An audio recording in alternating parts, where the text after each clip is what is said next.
What is up, guys? Today I wanted to show you the kettle that I use for doing my pour-overs. I use this instead of a Hario. I can't afford one of those, so I went looking around for an alternative, and I found this. This is a silver tea kettle with a pretty nice spout on it. It lets you get a nice even stream out of there.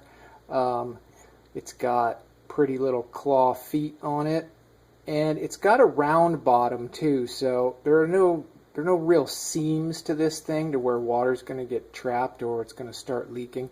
There's a seam here, but if I show you inside, you can see that there's some holes in there that sort of restrict the water flow, so you get a nice even steady stream out of that thing.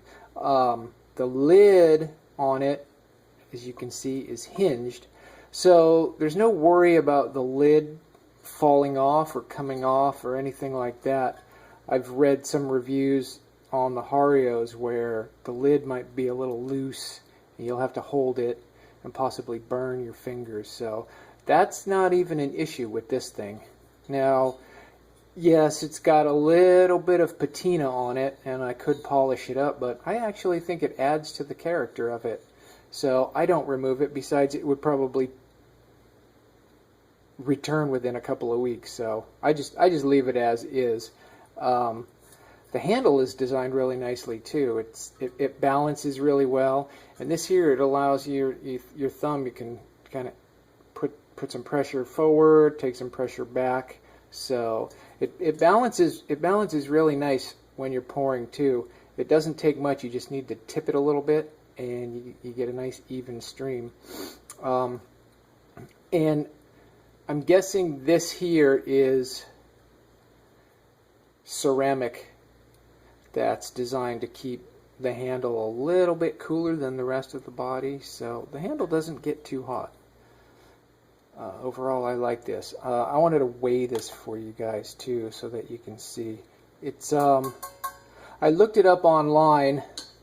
It's made by Taunton Silversmiths. I don't know if you could see the stamp on the bottom there. I looked them up online, and they've been making these tea sets since the 40s, and it's probably silver-plated brass, from what I'm guessing, because I got this thing pretty cheap. I don't think it's solid silver.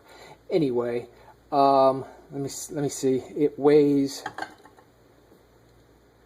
1,000 grams. So I challenge anybody out there with a Hario to weigh theirs and see how much it weighs. It holds, I can fit about a quart of water in this thing easily, with a little bit of room left at the top.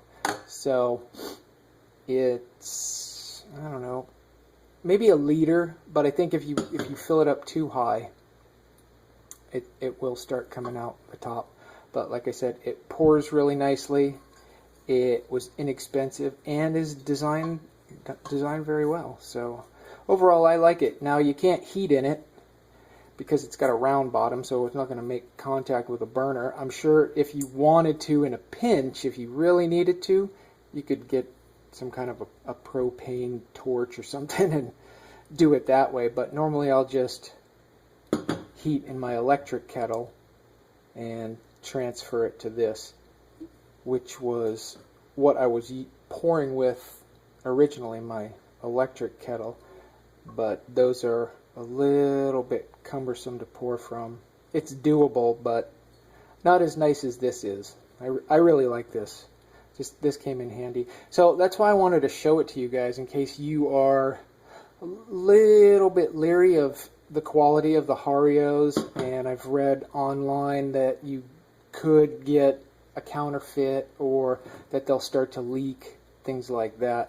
So if you can, and a Hario is not in your budget and you really want to get a nice gooseneck kettle, look around at some second-hand stores. You might be surprised at what you'd find. I lucked out finding this thing, so that's why I wanted to show it to you guys. Maybe you'll kind of get the same idea and pick one up yourself and take your pour-over brewing to the next level. Anyway, I'm out of here. Thanks so much, guys. Later.